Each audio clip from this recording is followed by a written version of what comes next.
Okay, well, since I hadn't done so, let me first start by thanking Guy and Iman for inviting me in, and I'm sure I speak for all of us. I think it was a very interesting, very fruitful day with very interesting presentations from a large number of people. I will focus on I've been asked to go first, whereas I will focus on my panel, which was the third one. I think it was very apt that Théo stated that both emic and etic descriptions of a phenomenon should be taken into account when dealing with something. And I not only wholeheartedly agree with that, but in a sense, that remark also embodies the panel that we had, because I think that the two academics on our panel, you and Iman, brought up several questions and problems. And I think that the two activist organizers suggested part of the solution. So it's the academic side, the academic hovering over the subject, talking about things, and the people on the ground with their feet firmly in the mud, giving answers. So one of the things that struck me in Iman's presentation was you talked about post-ideological Islam, so beyond denominations. And one of the slides that you used, I try to write it down as quickly as possible, said, from Salafism back to the Salaf. And to me, it mentioned Yasir Qadhi and Suleiman van Al. Those are the two ones I know. I forget the third one, but I didn't know him. And to me, that seems less like a post-Salafi phenomenon rather than people who've simply turned their back on Salafism. Because both of those people do not identify as Salafis anymore.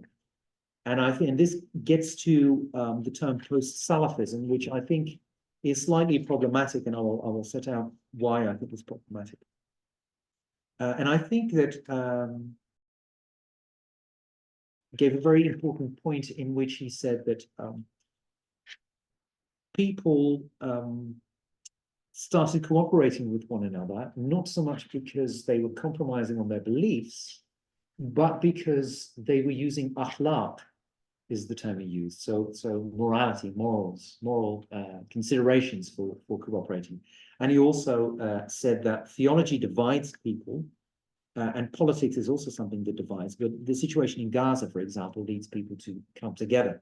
And I think that rather than talking about a post-Salafi situation, or perhaps even post-ideological Islam, couldn't we just be seeing here that people are using certain issues, such as the situation in Gaza, such as the war in Iraq, which I brought up, such as unity against Islamophobia, in favor of education, etc., that they see these things as overriding the things that define them. In other words, aren't Salafis and Sufis and Baralwis and what have you, aren't they simply becoming more tolerant towards one another without actually giving up their beliefs? I don't see a contradiction there between these two things. You can be fully Salafi, but at the same time become more tolerant in your day-to-day lives towards people who think differently. So I'm hesitant to use the word post-Salafi there. Going on about that very subject, I think that the trends that Théo Blanc discerns are very real. Things like indigenization, politicization, reculturation. I think these are very interesting. They're also, of course, I'm thinking of the Salafi Costa in Egypt, who also did something like that. They were more tolerant towards other people. Their slogan was something like, no matter what happens, we always pay for the coffee, or something like that. They were known to be rather broad-minded and tolerant towards other people. But I don't see any of the things that you mentioned as central to Salafism as an ideology. So while I think that the trends that you discern are real, you could list a hierarchy of things that are important to Salafis ideologically, and that would always start with theology to me. Theology is up there with no close second, and then things like law, spirituality, community, and rituals. But theology is really the core issue, particularly the naql, the theistic approach to reading the Quran, especially regarding the names and attributes of God. So I think that, once again, the things you discern, the things you mention are real, but to me, if people engage in such trends, that doesn't stop them from being Salafis, which is a conclusion, by the way, that you drew yourself at the very end. And politics is not really part of this. When I mentioned these different aspects of Salafism, I did not mention politics. And that is because, as he said, you know, the Muslim Brotherhood made common cause, or he actually wrote, they joined the orbit of the Salafis, is what he literally said, in politics. But what is the orbit of Salafis in politics? They don't have an orbit of their own. It's very flexible. There is no one Salafi approach to politics. It varies wildly from completely boycotting politics and just doing what the ruler says, and we all know examples of that, to people who say politics is entirely wrong and we want to overthrow the system. So, and everything goes in between. So there is no one position on politics. Salafis obviously are divided on different issues as well, but not as much as they are on politics. So things like non-Wahhabi Salafism, which you mentioned, non-Saudi Salafism, a continuation with modernist Salafis, Taymiyan Salafism, which was a nice one, Salafism reconciled with Malikism.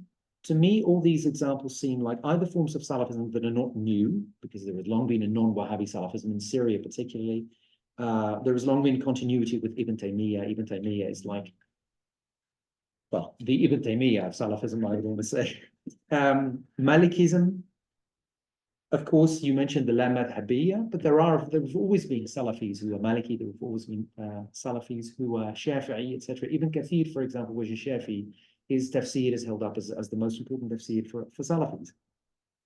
Or, I think, such comparisons, and I'm not addressing you, but obviously the Moroccan regime, are misguided because people like Alal al-Fasi are really not Salafis, according to, as you also indicated, according to the division that we made. So I think that if you treat, I think you do that, perhaps that is the influence of Olivier Roy on your work, treat Salafism as a sort of a sociological phenomenon where things like globalization, deculturalization, that these are what makes Salafism into Salafism, then yes, I think it is correct to speak about post-Salafism. But if, as they are, still Salafis, and as you suggested, critical Salafis, they're not Ash'aris, as what you said, I would challenge you, and perhaps the both of you, to think about perhaps a different term, because post to me really sounds, I have stopped being whatever it is. Just like Asaf Bayat writes on post-Islamism, they really have stopped being Islamists. They're no longer Islamists. Just like in Anatha, they don't refer to themselves as Islamists anymore. They say we're Muslim Democrats. So that's, okay, I see that point. But it makes little sense to me to speak about post-Salafis if you believe that they are still Salafis. And I think you're right in the sense that they are still Salafis, because the things they've gone through have not stopped them from being Salafis. So I will leave it at that. Thank you. Thank you. So again, thanks for getting us started. And I'll also like to thank Guy and Man for having us here. It's been a wonderful day. And I think I'll have to admit that I think maybe it's the first time I've attended a symposium where the people in the field have been given equal time and space. And that's been wonderful because it's been a learning process, because I've learned things today about, say, for example, Tablighi Jamaat, which I didn't know because of the people who are inside it. So thanks again for organizing this. I think what I'll do is I'll try to raise 4 or 5 points going across the session that stand out for me, which I think, in my view, also reoccurred through the sessions. So I think I'd like to start, if I think of the first session from today, which started with the state as setting the framework in which societies operate, including Islamic discourses and movements. I think the concern that's kept coming up was how the state has the ability to label all actors of the society, but especially Islamic movements, and how, especially in the Western context, but even in the Muslim context, so we have the Moroccan and other examples, labels are repeatedly developed, whether it's Islamist or more radical labels, as a way to control even mainstream regular phenomena. They might be very regular Muslims, but then they are given certain labels that allow the state to infringe on them. And I think in this, what was quite interesting today was that it kept coming up in the context of this discussion point, kept bringing up the stifling of further debate in some way around Muslims ever since the Gaza and the Israeli tension has broken out. It was interesting for me during the today because somebody later on said that it's bringing, I think in Aman, in your session, that maybe it's because such a important cause to the Muslim that it's helping them bridge polarization, bring them together.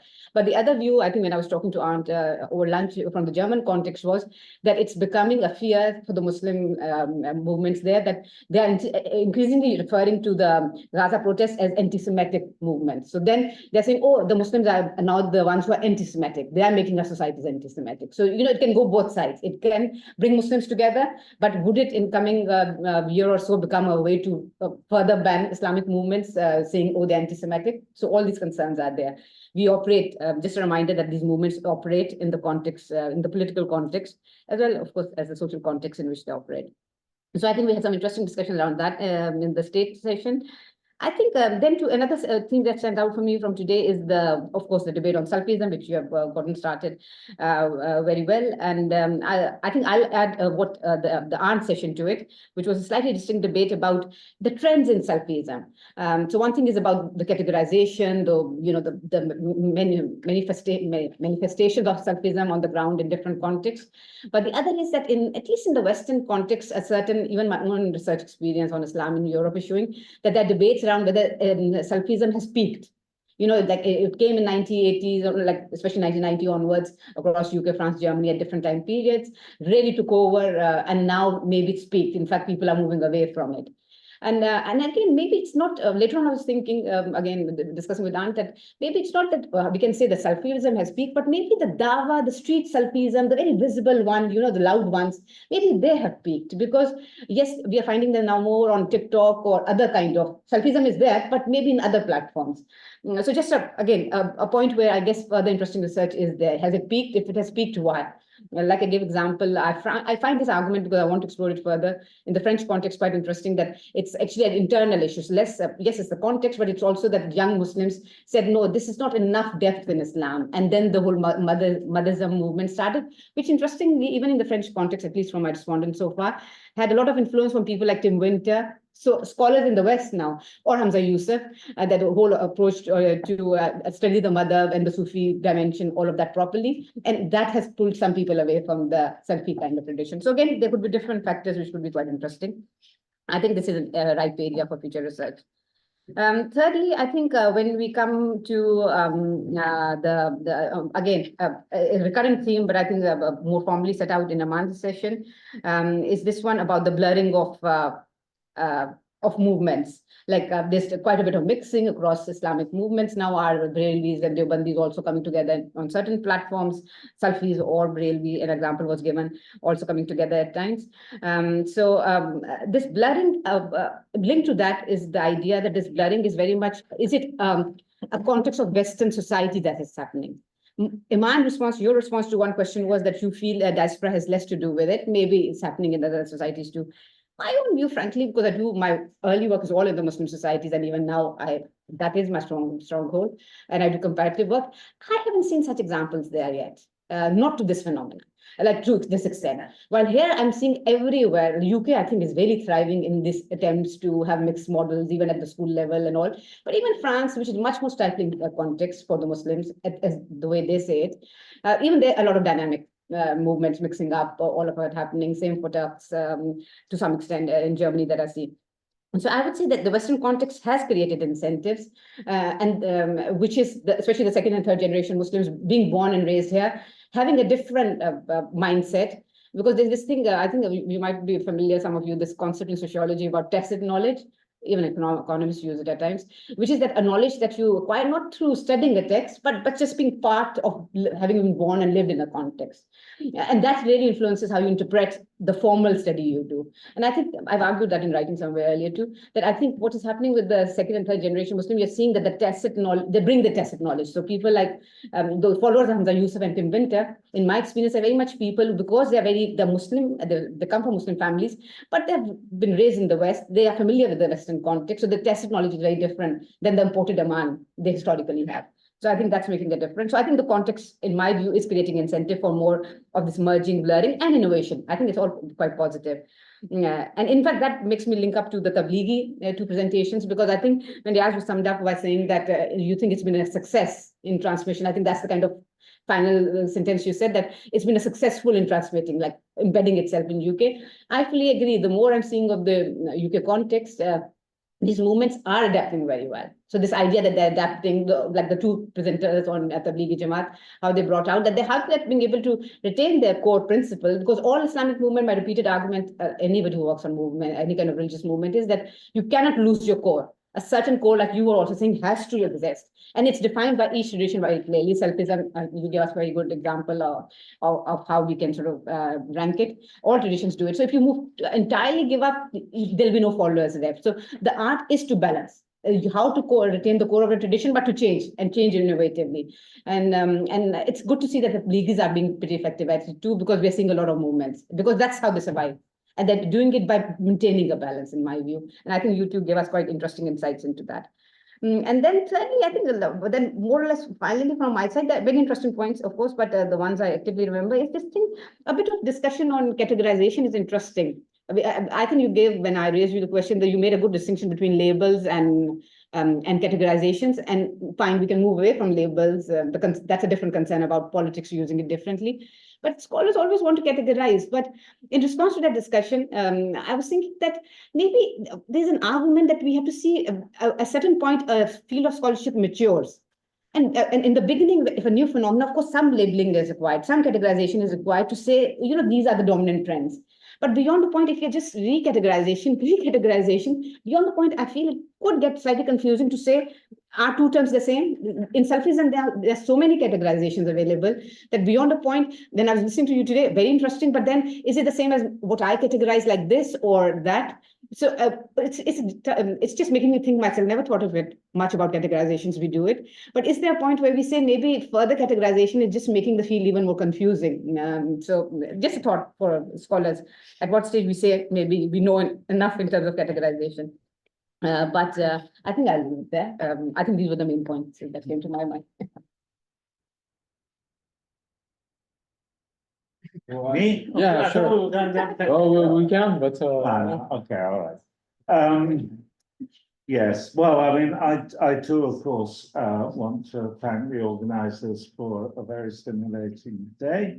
And I too want to say that the combination of academics and activists, as they were called, has really added something to this. I'm not sure, some of the activists did actually seem to be academics as well. Yes. But I'm not sure whether any of the academics were also activists. But anyhow, that dynamic I thought was really good. My colleagues have made some of the points that need to be made. At the risk of repeating things slightly, I think that one of the things that we've been hearing about a lot today is change. And we've been hearing about different sorts of change. We've been hearing about historical change. There have been many references to the Arab uprisings. There's also the question of the post 9/11 period and whether that is coming to an end. And I was thinking last year that it was coming to an end, that an episode that had started with 9/11 and closed with the defeat of the Islamic State in Mesopotamia had finished, and that we were then going to move on to something quite different in Europe, because a lot of what's been going on in Europe has in many ways been reflections of what's been going on in the Middle East during that period, as well, of course, as being reflections of very European dynamics. And then Gaza came along, or the Israeli, or something came along anyhow. And the question, is this going to be something different? Is this going to be the beginning of something different, or is it going to be a continuation of the earlier process? I don't know. But we've been looking at historical change, but we've also been looking at a different sort of generational change. Generational change, I think, is extremely important. Each generation is marked by the historical experiences that it goes through. So the historical and the generational change are actually connected. But we've been talking about a different sort of generational change in Europe especially, which is the change from the first, second, third generation, which means changes of language, socio-economic change, something that wasn't really brought up in the same way, but there's also changes of gender practice, which fit with those. So we've had change, but of course we've also had continuity, because when we have change, we always have continuity, don't we? And when I'm looking for the continuities that we've been talking about, I think we've been talking about the role and impact of the state quite a lot, and the state is always with us. We've been talking about the state in the European state. We've been talking about the Middle Eastern state. What they all seem to have in common is a concern with the control of Islam, although in rather different fashions. And this then gets us on to another thing that we've been talking quite a lot, which of course is classifications and definitions, because we are, after all, scholars, so we're going to be very concerned about that. But we've been talking about the blurring of some of these definitions. We've had Salafi Muslim brothers, we've had skeptical Sufis, we have second generations that are moving away from the use of Urdu and speaking Arabic instead, which isn't exactly the local language. But something which really struck me was in one of the earlier papers we had the question of language was raised, and the question of the use of this term Islamist. And I had a little conversation in the break with Joas, who provided, of course, a very nice academic definition of Islamist. But then we were wondering about what it actually meant in political usage. And Joas told me of a Dutch minister who, in answer to a question about what extremism was, said that it meant if you didn't want your sister to go out with a Dutchman. And this, I think, is something which I'm not sure whether it is changing at all. I mean, because we went back, I mean, it was pointed out, we started off with the term fundamentalist. But, I mean, before the term fundamentalist, what did we have? We didn't have fundamentalists. When I was born, we had communists, and they were really bad. And in some ways, I just wonder whether amongst the continuities that we have, you know, there is somewhere this concept of public enemy number one. And it's been sitting there in this country. It used to be the Catholics, actually, didn't it? And a new label, as the old label gets worn out and falls off the box of public enemy number one, somebody has to come along with a new label and put it in, and it sits there for a bit. And it seems to me that that position is now occupied by the term of Islamist. So whatever changes, some things remain the same. Over to you. Yeah.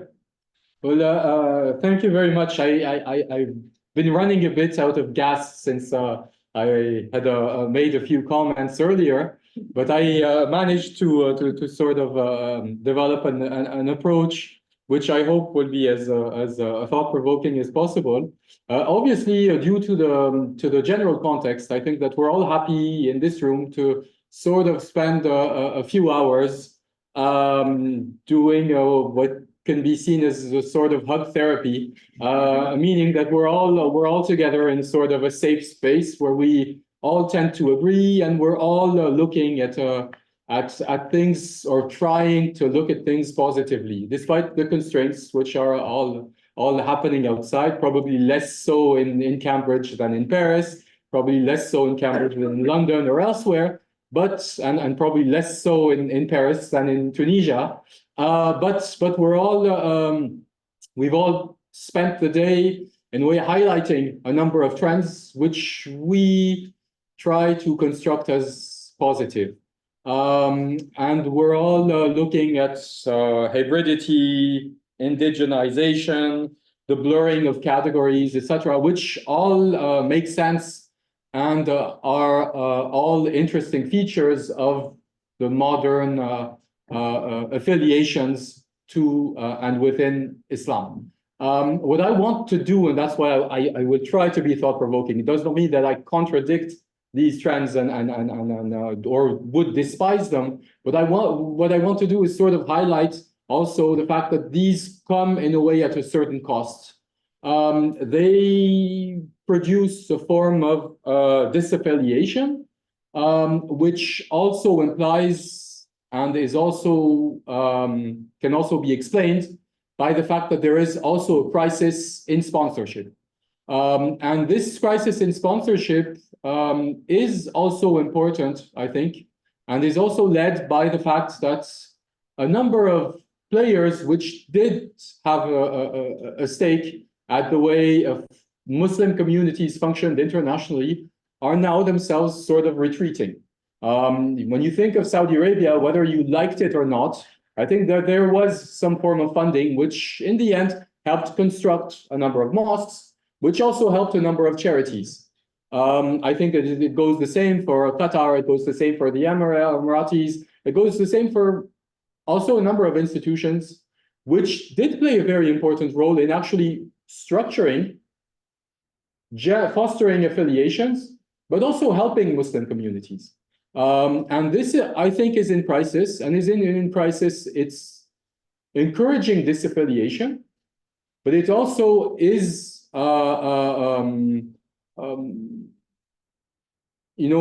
linked to the fact that people disaffiliate on themselves because they are building individual identifications.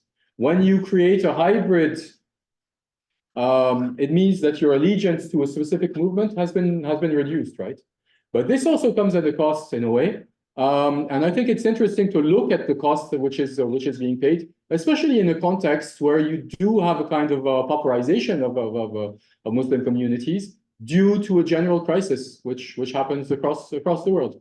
And I think it's probably is going to be paid at a very high price for a number of communities, maybe in Egypt, maybe in Yemen, maybe in Tunisia and elsewhere, but also maybe in Europe in minority contexts.